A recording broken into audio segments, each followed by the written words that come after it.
Muy buenas, amantes del Dakar, de la aventura y de la vida. Seguimos en este proceso de contaros todas las peripecias del equipo Infoba en el Dakar. Ya sabéis que el foco de esta serie de vídeos no solamente es contar la aventura puramente deportiva, que es lo que está ocurriendo en carrera, sino también contaros cómo podemos transferir todo este tipo de aprendizajes del desierto a nuestras vidas cotidianas, la familia, a la empresa, en general a la vida. Hemos invitado para una serie de vídeos a Nacho Soriano. Buenos días, Nacho. Buenos días. Nacho es nuestro historiador de cabecera. Yo creo que es muy importante que tengas un historiador de cabecera. Pon un historiador en tu vida.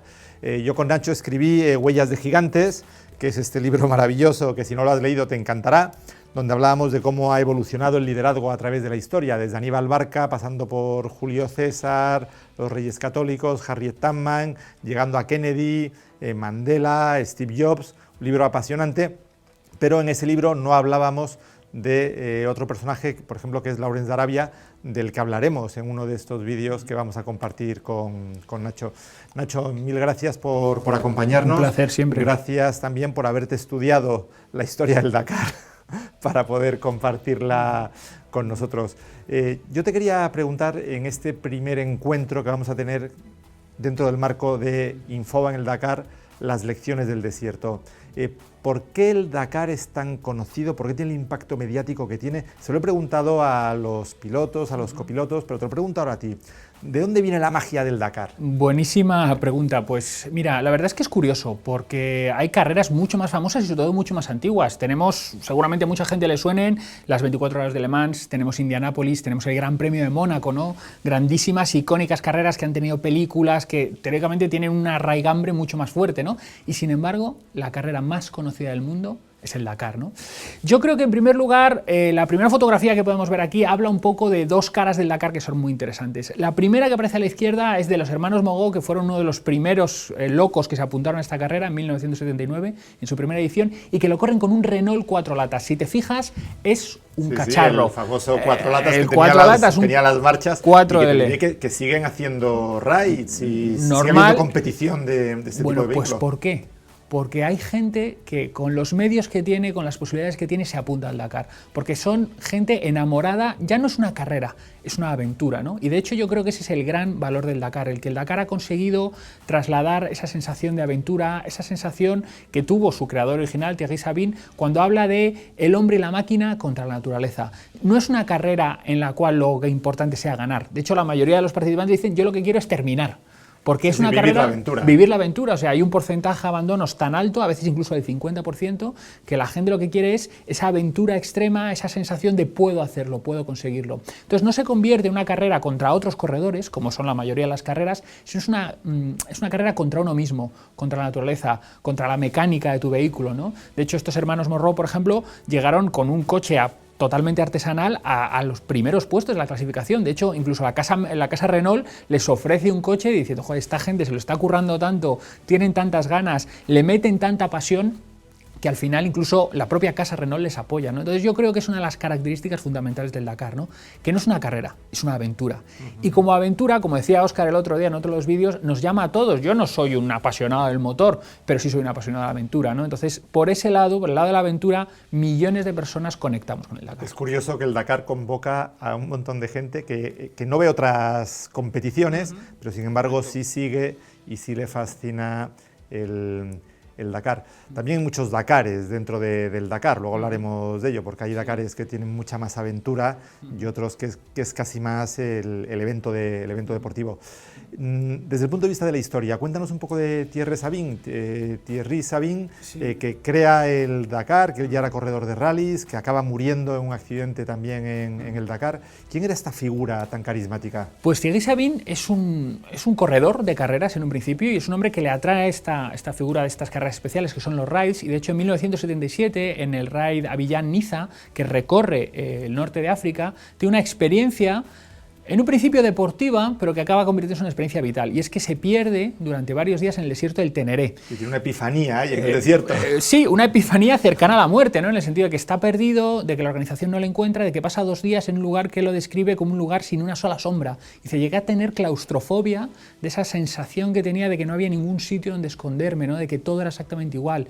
Él tiene que tomar una serie de decisiones de supervivencia, crea una cruz enorme con piedras, que es la que hace que al final un helicóptero le pueda encontrar, y él vive esa experiencia como algo que primero purifica su vida, por así decirlo. Él dice, tengo que quitar todo lo que sea superfluo de mi vida, y en segundo lugar, esto tiene que vivirlo más gente, ¿no? Fíjate, una experiencia durísima, pero una experiencia de encontrarte en un sitio absolutamente perdido de todo, en un sitio en el cual tu orientación, tus habilidades más básicas... Lo he pasado tan mal que esto lo tiene que vivir más gente. Bueno, pues tiene el valor de presentar esto, de buscarse los apoyos. Obviamente era una persona especial, era una persona con un magnetismo, con unas habilidades de comunicación, con una capacidad de mano de hierro, ¿no? En guante de seda, que es fundamental, yo creo, para la mayoría de los líderes, esa capacidad de tenerlo todo organizado en un rally que en realidad es la pura entropía, la pura desorganización. Ten en cuenta que, sobre todo en las primeras ediciones, sueltas a un montón de gente en el desierto y les dices, llega a este punto. O sea, la incertidumbre, el caos, lo inesperado eran lo habitual en el Dakar, ¿no? Y Thierry Sabine tiene un papel fundamental en él, porque era un hombre magnético, pero un hombre que daba discursos antes de cada etapa, que magnetizaba a la gente, que ponía a la gente en esa disposición de aventura. Era un líder inspirador. Era un líder inspirador, un hombre además que vestía siempre de blanco, que le llamaban el ángel blanco, porque el ángel blanco, el ángel blanco del Dakar, ¿no? Porque su misión, y él se la tomaba como tal, era que nadie se perdiese, o sea, buscar, sea en coche, muchas veces él mismo cogía su propia moto y se iba a buscar a gente que se había perdido, en helicóptero, en coche, en cualquier medio de transporte, su misión era buscar a la gente. Claro, eso crea una sensación muy bonita, ¿no? Una sensación de hermandad, de yo te estoy lanzando al infierno. De hecho, se decía que era un sádico que había creado un evento para masoquistas, ¿no? Eso se decía del Dakar. De hecho, me parece muy interesante la frase que comentabas el otro día del Dakar, ¿no? De un desafío para los que van, un sueño para los que se quedan. Yo creo que transmite muy bien esa idea, ¿no? Para los que van es tremendo, pero los que nos quedamos es un poco de lo que decía Óscar también, ¿no? Yo quiero ir también, te ¿no? diré de esa frase que más de uno me habéis comentado. A ver, Gonzalo, es un sueño para los que se quedan, no para los que se quedan en el desierto, para los que se quedan en París y no van a la carrera, ¿no? Y dice, oye, ya entiendo que esa probablemente es el sentido de la frase, pero me parecía simpática esa otra versión de un sueño para los que se quedan en el desierto, como el propio... Y de hecho Thierry. Te diré que efectivamente, o sea, Thierry muere precisamente en esta labor que tenía permanentemente de seguir la carrera, y de hecho es muy curioso porque el propio Thierry Sabine siempre decía, la carrera debe continuar, da igual lo que pase, y de hecho en 1986, que es cuando muere en la carrera, el Dakar continúa.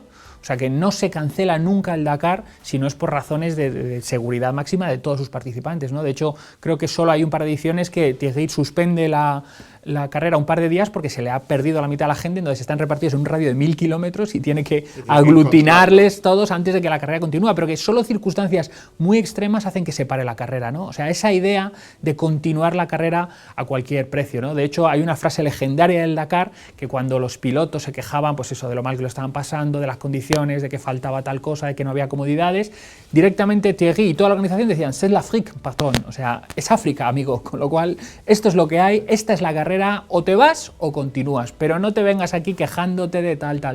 Yo creo que ese espíritu, ese monstruo implacable a veces, ¿no? Que dice que se fagocitó que a su propio creador, ¿no? Esa idea de una carrera en la cual lo importante es llegar, hay que sobreponerse, da igual las dificultades, yo creo que crea un magnetismo como crean los grandes alpinistas que suben montañas de 8000 metros, los buceadores que se meten en cuevas submarinos. Travesías transatlánticas. O sea, es la misma sensación que transmite los grandes desafíos a los que nos sometemos de vez en cuando los seres humanos, porque es necesario para el espíritu humano, yo creo, ¿no? Y de alguna forma sigue quedando, ¿no? Parte de ese espíritu, una parte muy importante. Y esa... Hay mucha gente que todavía corre el Dakar con esa filosofía de terminarlo. El hombre contra la naturaleza. De sobrevivir, de terminarlo.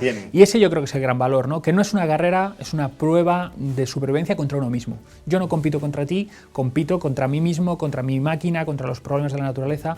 Ese es el gran valor del Dakar. Oye, Nacho, el Dakar, que está lleno de historias fascinantes, pero hay una anécdota muy curiosa que probablemente mucha gente no conoce, que tiene que ver con el árbol del Teneré. Sí. Un árbol singular en mitad de un desierto, ¿Qué nos cuentas del árbol del Teneré? Pues mirad, en primer lugar tengo que hablar del Teneré. El Teneré es uno de los muchos desiertos que existe dentro del Sáhara. El Sáhara no es un solo desierto. De hecho, la imagen que tenemos de los desiertos es lugares con dunas maravillosas. Bueno, que sepáis que los erg, la zona de dunas, en la mayoría de los desiertos suelen ser un 20-30% del propio desierto, ¿no? La mayoría del desierto son llanuras, montañas, cordilleras enteras, pedregosas, áridas obviamente, con menos de 250 mililitros de precipitación al año, y dentro de este desierto del Teneré, que es un desierto muy curioso, que es uno de los hogares de los tuareg, el famoso pueblo tuareg, que hablaremos de él en otro vídeo, pues en este Teneré, en este desierto tan terrible, son 400.000 metros cuadrados, existió durante mucho tiempo un árbol que se le llamaba el árbol más solitario del mundo, el árbol del Teneré. El árbol del Teneré era el único árbol que había en 400 kilómetros a la redonda. Y ese árbol era un árbol sagrado para los tuareg, era un árbol que a nadie nunca se le había ocurrido tocarle una rama, ¿no? Digamos que además cerca había un pozo, era un lugar de referencia, un lugar sagrado en el cual empezaban o terminaban muchas travesías de caravanas. Point, ¿no? Era así, efectivamente, era un punto, obviamente. Bueno, pues este árbol del Teneré, visitado por primera vez por los occidentales a principios del siglo XX, ¿no? De hecho, el primer oficial francés que se lo encuentra se queda maravillado por encontrar un árbol allí, además un árbol floreciente, un árbol en buen estado, en 1930, allí en toda esa extensión terrible del Teneré. Bueno, pues este árbol tuvo una historia, un final triste, ¿no? Y es que en 1973 un camión, afortunadamente no del Dakar, porque todavía el Dakar no existía, pero un camión se choca contra él. O sea, ya hay que tener, no sé si mala suerte, mala tal. Decían que el conductor era un conductor libio que iba un poco bebido, pero vamos, en 400 kilómetros no hay un árbol y te chocas contra el único árbol. Bueno, pues al final lo tuvieron que arrancar de raíz y lo sustituyeron por un árbol de hierro que aparece en la fotografía y en la pantalla, mucho más feo, pero bueno, que sigue marcando ese lugar emblemático también porque hay un pozo de agua. Y lo curioso es que una serie de viajeros decían que no era el primer impacto de un vehículo que había tenido ese árbol del Teneré, ¿no? Pero el árbol del Teneré fue como una metáfora de esa supervivencia de la vida, incluso en los lugares más agrestes del mundo, ese árbol que permaneció durante mucho tiempo hasta que al final pues, se lo llevaron por delante precisamente la máquina y la tecnología. Máquina y tecnología muchas veces conducidas por auténticos locos, ¿no? Sí, hay que decirlo. Hay personalidades muy singulares a lo largo de la historia corriendo el Dakar. Obviamente el Dakar atrae ese espíritu romántico, ese espíritu de aventura, y siempre hay gente muy particular que además quiere llamar la atención sobre esta hazaña que están tomando parte, ¿no? Y de hecho en las fotografías que vemos aquí vemos gente que, por ejemplo, con un Toyota, que era un todoterreno, pero que si le ves le monta el chasis de un Rolls Royce de fibra de vidrio para hacer creer a la gente que está conduciendo con un Rolls Royce allí por el Dakar, ¿no? Una locura. Hizo muchas etapas. Creo que lo llegó a terminar, si no recuerdo mal, creo que llegó a terminar. Como por ejemplo llegaron a terminar un equipo de 4 Vespas, 2 Vespas consiguieron terminar el Dakar en una edición. O sea, imaginaos lo que es hacer el Dakar en Vespa, ¿no? Le ves ahí al piloto ahí encogido sobre la Vespa. A mí me parece una auténtica aventura incomodísima. Bueno, además. Yo que he conducido muchos años Vespa y prácticamente toda mi juventud la pasé encima de una Vespa, me parece fascinante la posibilidad. Ahora, agotador. Muy loco, muy agotador, pero es esa energía que impulsa a la gente a hacer cosas fuera de lo común, ¿no? En 2007, por ejemplo, unos lo corrieron con un Citroën 2 caballos, ¿no? De 1963, creo que era el modelo. No lo terminaron la carrera, pero sí que desafiaron al mundo. Hubo gente que creó modelos, como vemos allí, un 6 ruedas allí para intentar, innovar, traer nuevas ideas. Es esto que excita lo más profundo del espíritu humano, ¿no? De vamos a hacerlo de manera diferente, vamos a hacerlo más raro, más difícil, vamos a hacerlo de una manera que la gente me recuerde, ¿no? También. Y te pregunto, ¿y el futuro del Dakar? ¿Cómo evoluciona el Dakar? Porque el Dakar ya no es exactamente la carrera que era, no quiere decir que sea peor, ni que tenga menos valor, ni que sea menos apasionante. Probablemente incluso puede hasta ser más, pero ha ido evolucionando, ¿no? A lo largo de la historia. A mí una de las cosas que más me llama la atención del Dakar, el Dakar se basa en una campaña de comunicación fortísima y muy eficaz, porque como os digo es la carrera más popular del planeta y se basa en el hecho de que el Dakar siempre es el Dakar. Sabéis que el Dakar desde el 2008 no se corre en África. Se corre primero en Sudamérica hasta 10 años, ahora se corre en Arabia, pero sin embargo nadie duda de que el Dakar sigue siendo lo mismo. Esto tiene un valor de marca espectacular. Correcto. Entonces el Dakar ha ido evolucionando y se ha sobrepuesto a muchísimas críticas, porque el Dakar ha sido una carrera muy criticada, primero por su elevado nivel de mortalidad, de desperfectos. Más de 30 pilotos han muerto desde el inicio del Dakar. Por ejemplo, 45 años. En 45 años. Se habla mucho también, por ejemplo, de lo que ha sido la contaminación que genera el Dakar, ¿no? De hecho, ¿Contamina más el Dakar que otras Pues mira, te competiciones? diré que hace unos años se midió la cantidad de toneladas de CO2 a la atmósfera, un indicador de contaminación que hace el Dakar, y se calculó unas 40.000 toneladas de CO2. No está mal, pero cuando hablamos de que un Roland Garros emite unas 126.000 toneladas o que un Mundial de Fútbol emite 2.700.000 toneladas de CO2 a la atmósfera, realmente no es tanto. Y sobre todo yo creo que lo que caracteriza al Dakar es que el Dakar, en esa campaña de comunicación, ha sido una campaña de comunicación bidireccional. Me explico, el Dakar siempre ha escuchado mucho a los pilotos, ha escuchado mucho a los medios de comunicación y ha escuchado a la opinión pública. De hecho, el Dakar, que yo sé ahora mismo, es la única carrera que tiene una canción dedicada al Dakar, que se llama 500 imbéciles en la línea de salida, ¿no? Porque precisamente había gente que criticaba pues, este despilfarro, esta idea de los atropellos del Dakar, ¿no? Algunos recordaremos los famosos atropellos del Dakar de personas que estaban allí en su pueblo y de repente te pasaba un rally por encima directamente, ¿no? Entonces, el Dakar siempre ha sido muy sensible a todas esas cosas y yo creo que eso es un gran valor, ¿no? La idea de podemos cometer errores, podemos hacer cosas mal, pero vamos modificando nuestra manera de trabajar y eso es lo que hace también, yo creo, que el Dakar tenga una proyección de futuro. De hecho, no sé si sabéis que hay un proyecto ahora mismo dentro del Dakar, que es el Dakar Futuro, que es que en el 2030 tiene el objetivo de que todos los coches que compitan en el Dakar, bueno, todos los coches, motos, camiones, todo lo que genera el Dakar tenga 0 emisiones. Obviamente es un objetivo bastante ambicioso, pero este año, por ejemplo, Carlos Sainz... Coche eléctrico. Correcto, compite con un Audi eléctrico. Y fuel también. Entonces... El propio Óscar Fuertes, el compromiso del equipo Infoba es huella de carbono cero. Claro. Con lo cual, fijaos qué interesante está el tema de que el Dakar escucha a las personas que están hablando de él, escucha las críticas negativas, escucha el hecho de que hay determinadas fuentes de información que están diciendo, oye, el Dakar genera problemas, genera conflictos, es una imagen de neocolonialismo de algunas maneras y el Dakar busca siempre adaptarse y cambiar su imagen y mejorarla con el tiempo. Eso yo creo que le honra, ¿no? Porque efectivamente te puede gustar más o menos el mundo del motor, el mundo de los rallies, pero sí que es cierto que personas que aprenden de sus errores y mejoran lo que está haciendo, siempre merece la pena escucharles o verles, ¿no? Lo que están haciendo.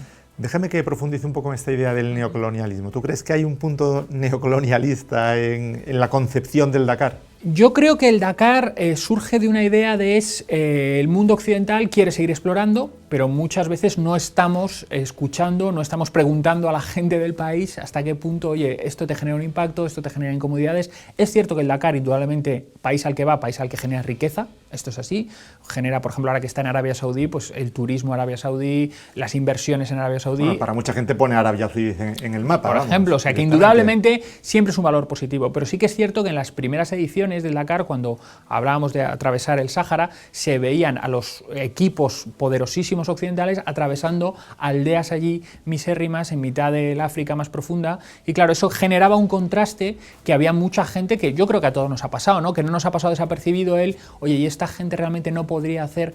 De hecho, ha habido muchas iniciativas a lo largo de toda la vida del Dakar, de fundaciones, del propio Dakar que generase beneficios, que dejasen parte de la maquinaria allí para que se siguiese utilizando, que se dejasen recursos, repuestos, fundaciones que han aprovechado el paso del Dakar para dar material de asistencia humanitaria. O sea que yo creo que... Esa preocupación la ha tenido también sí, el Dakar. esa preocupación, y desde los primeros inicios, que estamos hablando de 1979, 1980, todo este tema de la cooperación internacional se estaba moviendo, pero no tenía el peso quizás que tiene en la actualidad, ¿no? Con lo cual, yo creo que el Dakar, como todo gran movimiento económico, porque lo es un movimiento económico, tiene sus puntos que pueden ser revisables, pero precisamente uno de los valores del Dakar es que siempre está revisando esa imagen. Quizás para seguir existiendo, o sea, no digo que sea un altruismo totalmente desinteresado, pero sí que es cierto que existe una idea de revisar permanentemente sus objetivos, su imagen, su manera de hacer las cosas.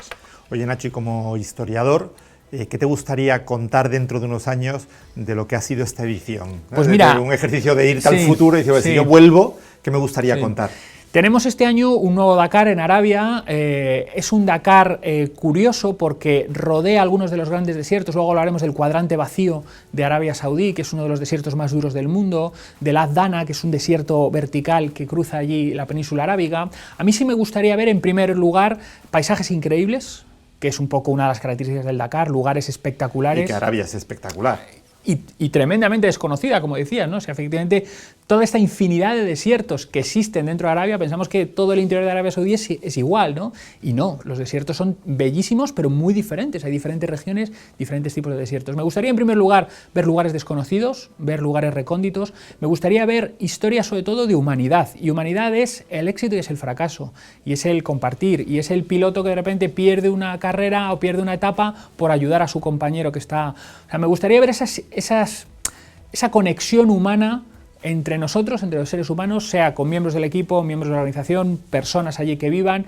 Me gustaría ver esa multiculturalidad y esa capacidad de conectar entre personas de diferentes culturas, que yo creo que debería ser el objetivo de cualquier acontecimiento que se origine en otro país. Y me gustaría ver, en último lugar, pues tengo que decirlo también, espectáculo, o sea, momentos apurados, héroes, villanos también, ¿no? O sea, toda experiencia humana, como historiador yo creo que lo sé bien, genera héroes y villanos, genera afinidades, genera simpatías y antipatías, ¿no? Entonces, todo esto que hace realmente cercano a cualquier telespectador o cualquier persona que se acerque al Dakar, me gustaría verlo, me gustaría ver estas imágenes de multiculturalidad, de empatía, de fortaleza, de resiliencia, de un poco lo que hablamos siempre aquí en Infoba, ¿no? Que como el deporte como en la vida. Como en la vida, sí señor.